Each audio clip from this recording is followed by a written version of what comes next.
En el nombre del Padre, del Hijo, del Espíritu Santo. Amén. Ave María Purísima. Sin pecado concebido.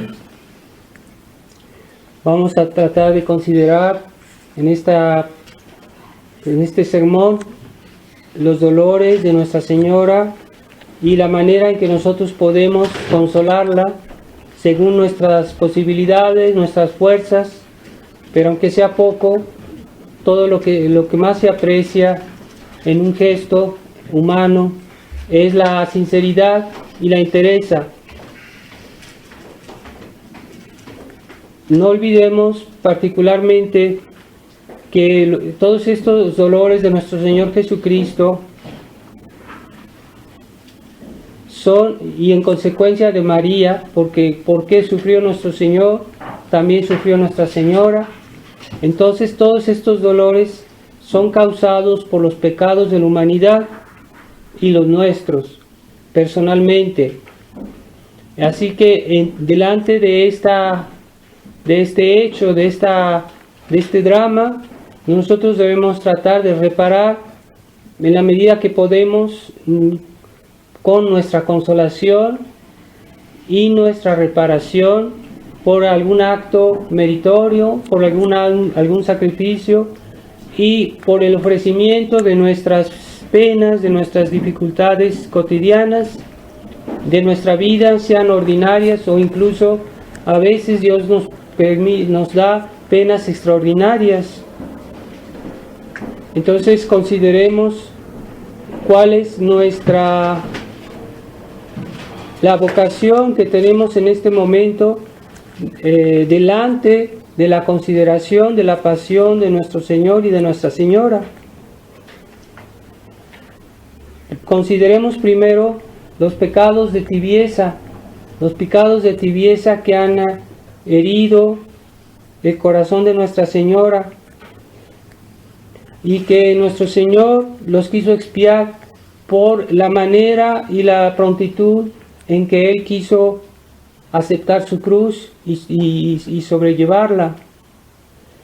Es por eso que cuando a nuestro Señor le dieron la cruz, no la tomó así como con miedo o con lentitud. Él abrazó su cruz, Él la abrazó en signo de afecto a ese medio que Dios nos da de salvación. Pero es cierto que para salvar ahorita hay que expiar, y esa expiación se vuelve necesaria en nuestras circunstancias de este mundo caído en el pecado original y los pecados actuales que se han multiplicado de una manera tan abundante, tan excesiva. Entonces, ¿cómo vamos a reparar nosotros los pecados de tibieza de este mundo delante de nuestro Señor y Nuestra Señora? ¿Cómo los vamos a consolar? Pues vamos a tratar de tener una vida de fervor, una vida de nuevas resoluciones que sean a nuestra medida, porque no hay que tomar cruces que no nos corresponden o que son más allá de nuestras fuerzas o más allá de nuestras posibilidades, pero aquellas cruces que Dios primero Él nos impone son las primeras que debemos aceptar, y después la que nosotros mismos podamos tomar, tal vez haciendo algún sacrificio o haciendo una buena obra que nos cueste, un acto de generosidad, un acto de caridad hacia el prójimo, que a veces son difíciles, pero es una manera de reparar la tibieza del mundo, la tibieza de los corazones, que hoy más que nunca es patente en este mundo. Entonces pensemos bien en consolar esos dolores que nuestro Señor tiene al ver esta dureza de corazón y lentitud de los hombres en responder a su mensaje, a su ejemplo, a su palabra, a sus acciones y a su voluntad. Simplemente vamos nosotros a hacer algo en ese sentido, También algo que ha hecho mucho sufrir a nuestro Señor y a Nuestra Señora fue el hedonismo del mundo. Eso, pensemos que en nuestra época el hombre busca mucho su placer, su comodidad, su gusto, su voluntad, y sobre todo ese placer que buscan en todas las cosas, no buscar esa como odio, como rechazo, repelencia de lo que nos hace sufrir, de lo que no nos gusta, de lo que contradice a nuestros deseos. Entonces hay un rechazo muchas veces hoy en el mundo por todo eso, en lugar de aceptar lo que Dios quiere, aunque eso nos cueste, nos moleste, nos lastime tal vez, pero nuestro placer no es el fin principal de nuestras acciones. Nosotros debemos buscar ante todo el bien moral, el bien que Dios consiste en hacer la ley de Dios, la voluntad de Dios. Si contemplamos cómo nuestro Señor cayó varias veces y siempre se levantó para seguir su camino al Calvario, y que Nuestra Señora estuvo ahí para reconfortarlo con su presencia, entonces comprendemos que ellos no cedieron ante el dolor o las penas de ese momento, sino que siempre tenían presente la voluntad de Dios, el fin que Dios había querido para que ellos realizaran en ese momento. Entonces eso es contrario a los apetitos humanos, a los gustos humanos, que a veces no miramos tanto el fin que Dios ha puesto en las cosas, sino nuestro gusto, nuestro placer, y entonces nos desviamos, perdemos de vista el fin último, el fin de las cosas, el fin que Dios puso en las criaturas, en todo lo que nos rodea, y ya los usamos para nuestro placer nada más, sin ver que incluso a veces unas alegrías legítimas son legítimas si están en el orden y en el fin de Dios. Entonces, ¿cómo vamos a vencer ese hedonismo, esa tendencia a hacer lo que nos gusta, a hacer lo que queremos, a hacer lo que nos place? Pues por la mortificación, mortificar nuestros sentidos y contradecirnos en nuestros gustos, y a veces de una manera más abierta, más franca, con penitencias más grandes. Es por eso que este tiempo de Cuaresma la Iglesia nos los dio para que hagamos un poco de esfuerzos y para vencer nuestra sensualidad, nuestros apetitos que se manifiestan solos, sin que los busquemos a veces, pero lo que debe haber es esa conciencia nuestra de vencerlos. Es por eso que cómo vamos a consolar a Nuestra Señora, que vio esas caídas de nuestro Señor, pues también siguiendo ese camino de la mortificación, y realmente ella está consolada de ver que hay almas generosas todavía que quieren consolar y que no se rinden delante de la cruz. También otro de los pecados que ha hecho mucho sufrir a Nuestra Señora y que se manifestaron en la muerte de nuestro Señor, porque murió por esa razón nuestro Señor, pues es el materialismo de nuestra época, que consiste a ver todo bajo ese punto de vista solamente material y olvidar el aspecto espiritual y sobrenatural de la creación, de la obra de Dios, que en realidad es el fin. Dios hizo la materia para que estuviera al servicio del espíritu y no lo contrario. Y es lo que hoy el mundo, los hombres ya no entienden, piensan que la única realidad es la materia y que no hay otra realidad. Entonces nuestro Señor, veamos que cuánto desconsuelo Él tuvo durante toda su pasión, ninguna consolación, no había consolación material, no había consolación temporal, ni para Él, ni para su Madre Santísima, tampoco. Entonces, ¿por qué todo este sufrimiento? Por motivos sobrenaturales, por complacer a Dios Padre, por la salvación sobrenatural de las almas. Entonces ahí dieron prueba de no estar apegados a los bienes materiales, a los bienes temporales.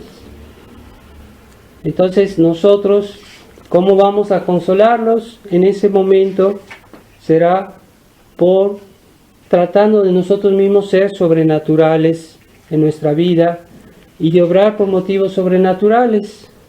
Eso hace que nosotros seamos seres espirituales, seres sobrenaturales.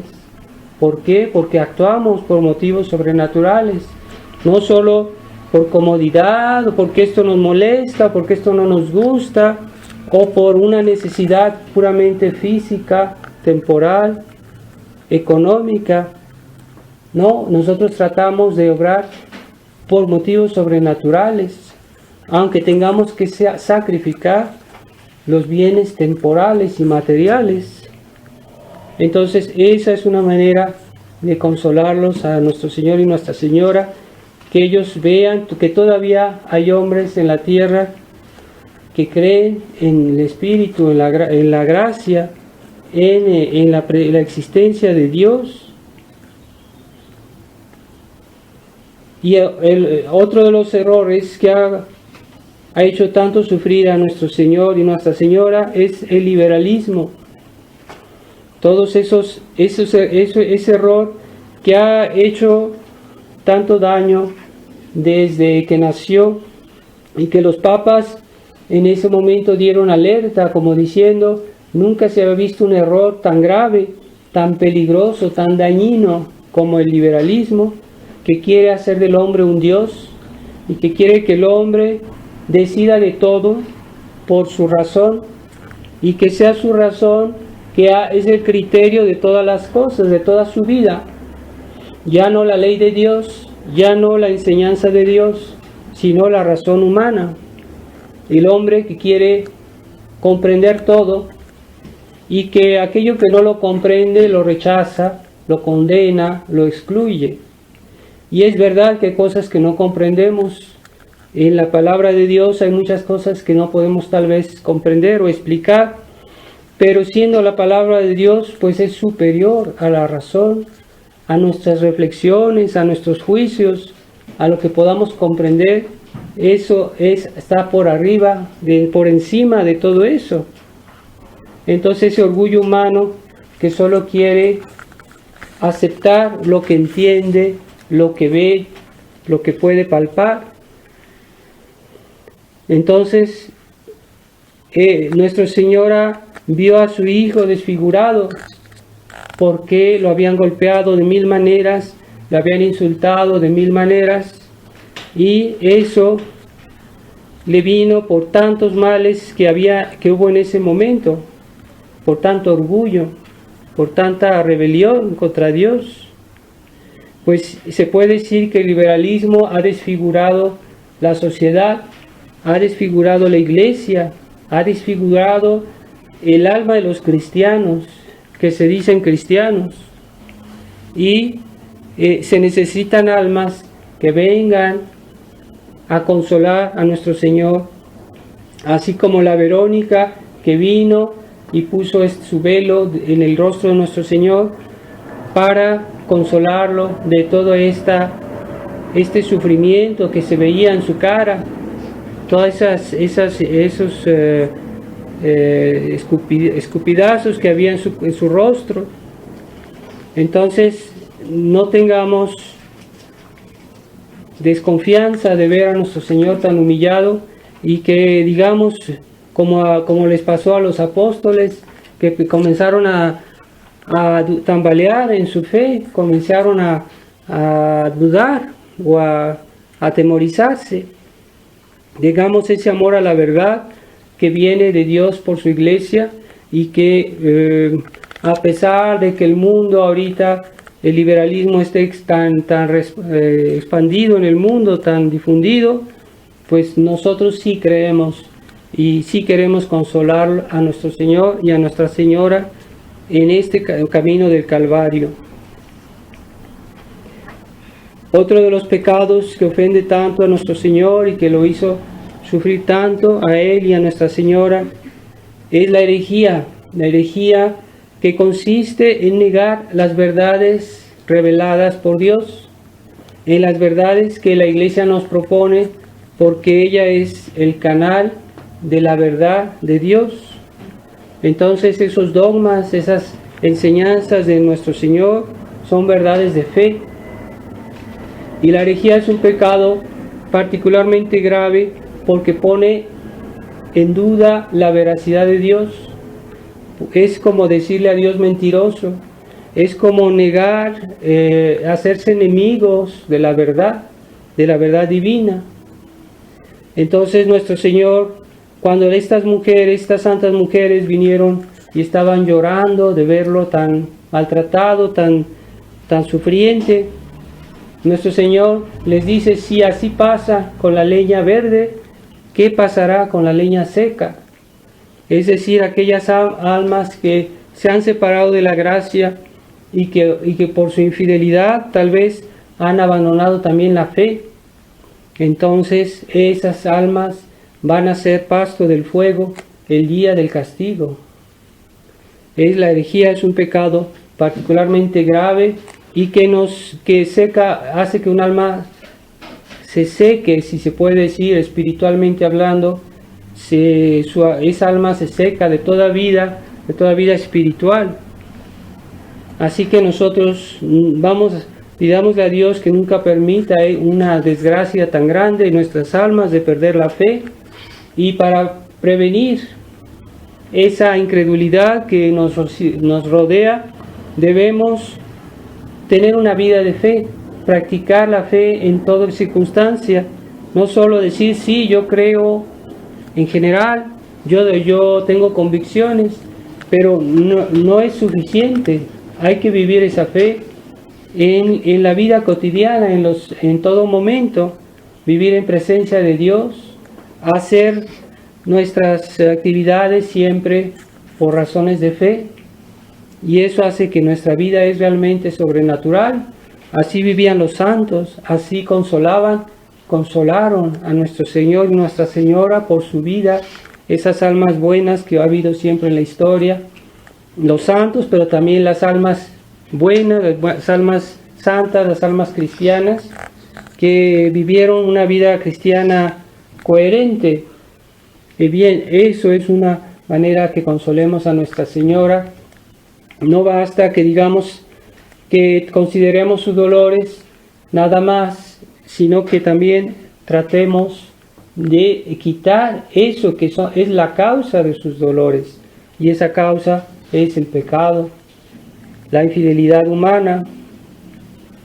También está el ateísmo. Qué tristeza de nuestro Señor cuando dijo, Dios mío, ¿por qué me has abandonado?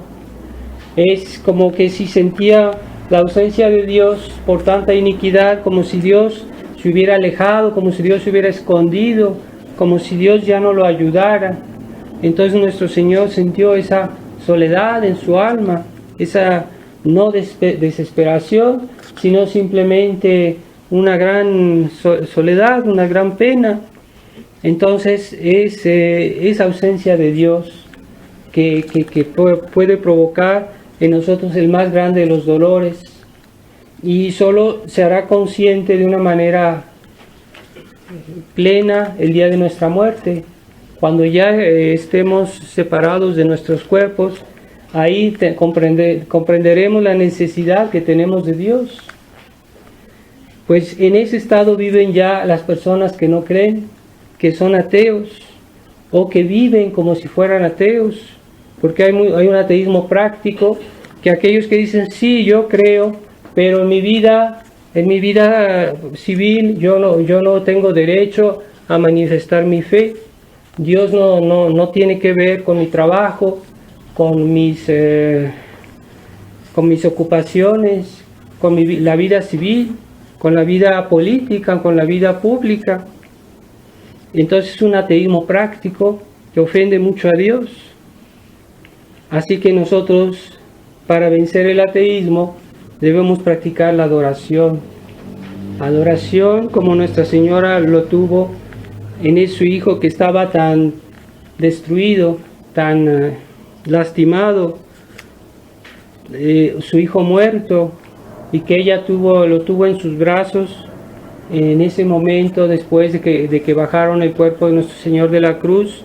Ella no perdió el sentido de adoración, no perdió ese adoración a la divinidad de Nuestro Señor, de este Cristo que estaba tan destruido.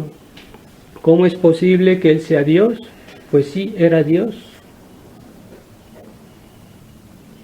Y ese indiferentismo que hoy tienen aquellos que persiguen a la Iglesia, el comunismo, todas las sectas enemigas, particularmente la masonería, que persiguen a la Iglesia. Ese fue el odio de los verdugos que tuvieron a nuestro Señor, y de los sinedritas que empujaron, que estimularon al pueblo para gritar contra nuestro Señor. Entonces, ¿cómo vamos a contrariar a esas personas? Particularmente por la oración que hacemos todos los días, para que Dios en su providencia se digne a vencerlos y que no hagan tanto daño, particularmente a las almas inocentes que se dejan llevar por el odio de las sectas. Y después está otro pecado que se llama el espíritu liberal, que en otras veces les he hablado, y que insisto porque es un daño tremendo para el alma, que es esa incoherencia de la vida cristiana en nuestras convicciones, esa falta de entereza no solo en el pensamiento, sino en los actos. No fue esa la actitud de las santas mujeres, ni de la Virgen María, e incluso el buen ladrón se comportó de una manera coherente en el momento que comprendió o que se convirtió. Él actuó de una manera con tal entereza que en poco tiempo su alma se purificó, y en ese mismo día él fue encontrado digno de estar con nuestro Señor en el paraíso. Entonces, si nos convertimos a Dios, tratemos que sea una conversión entera, y evitar ese espíritu que tiene una complacencia con el mundo, complacencia con las malas modas, con los espectáculos malos, complacencia con los malos revistas, las malas lecturas, y que quiere hacer como una especie de compromiso entre la fe y el espíritu del mundo. Por eso debemos tener un santo sentido del combate cristiano, el combate del mal en nuestras almas, pero también en cada instante de nuestra vida. Los demonios, el mundo y la carne nos hacen la guerra, aunque nosotros no queramos hacérselas. Eso es automático, ellos por sí solos lo van a hacer. Así que estamos en un error si los ignoramos, o que si vivimos como si no existieran. Estamos en un callejón sin salida. Así que debemos decidirnos por lo que es más realista, y es el combate cristiano, combate de cada día, que es lo que finalmente va a consolar más a nuestro Señor, no el compromiso o el ecumenismo o el liberalismo que son compromisos con el mundo. Y nosotros que somos testigos de esta gran decadencia de la Iglesia después del Concilio Vaticano II, pues podemos considerar que ha sido la mayor crisis de la Iglesia desde que la Iglesia existe. Es lo que nos decía Monseñor Lefebvre, que para él era la crisis más terrible que haya vivido la Iglesia en toda su historia, y que ya considerando a nuestro Señor ya casi al borde de su muerte, torturado y con los peores sufrimientos, todavía le dan a beber una esponja con vinagre. O sea, es el colmo de crueldad, de maldad hacia él. A Jesucristo, que lo despojan de sus vestiduras justo antes de morir. El mal nunca está satisfecho. Entonces debemos tener ese gran odio del error, del mal, porque no es ser bueno el hecho de ser complaciente con el mal, aunque sea un mal pequeño. Pero lo que Dios nos pide es la paciencia con los pecadores, pero no quiere decir complacencia con sus pecados. Y eso es un gran error que se ha caído después en esta espiritualidad modernista, que quieren complacencia no solo con el pecador, sino con sus pecados. Complicidad, finalmente. Y el peor de todos los pecados es la rebelión contra Dios y de su Iglesia. Ese pecado es el pecado de los que persiguen a la Iglesia, es el pecado del demonio, es el pecado del anticristo. Entonces, delante de eso solo nos queda algo, es el don total y supremo hasta el sacrificio de nuestra vida, si fuera necesario, y así nuestro Señor venció al demonio con su muerte, dando su vida por nosotros. Y en ese momento, pues Nuestra Señora se puede decir que murió de una manera espiritual, porque toda la razón de su vida era su Hijo, al que tanto amó. Entonces ella sufrió tanto en ese momento que también se puede decir que murió de una cierta manera por nosotros, pero es un sufrimiento moral, todas sus ilusiones, todo su amor, toda su afecto estaba puesta en su Hijo, es decir, en Jesucristo. Y si su Hijo muere, pues ella es como, moralmente, es como si hubiera muerto también. Pero es un martirio que sufrió Nuestra Señora, un martirio moral, que es dolorosísimo, porque ella comprendía mucho mejor que nosotros la bondad de su Hijo, la grandeza y la bondad de Jesucristo. Entonces ese don supremo es el que debemos estar dispuestos a dar si Dios nos lo pidiera, porque los tiempos son malos y es más difícil servir a Dios en estas circunstancias. Entonces terminemos considerando esa escena en la cual es la 13ª estación del Vía Crucis, ¿verdad? Que cuando nuestro Señor es bajado de la cruz, el cuerpo de nuestro Señor, y Nuestra Señora lo recibe en sus brazos. Consideremos esta escena, que es una escena de piedad, piedad de la Virgen a su Hijo, piedad de nosotros a la Virgen, y piedad pues de la Virgen hacia nosotros, porque ella ve en su Hijo a todos sus hijos muertos por el pecado, o que podrían morir, y que por esa intercesión tal vez se van a salvar. Así que debemos colaborar con esa compasión, con esa reparación. Así que tratemos de ser almas consoladoras y reparadoras del corazón inmaculado de María. Por eso ese corazón sufrió tanto, porque era inmaculado, sin mancha, y que cuando un alma es buena, siente más la deformidad del pecado, le duele más y lo hace sufrir más. Entonces la Virgen María tenía que sufrir muchísimo y no podemos comprender ese dolor. Ave María Purísima, en nombre del Padre, y del Hijo, y del Espíritu Santo. Amén.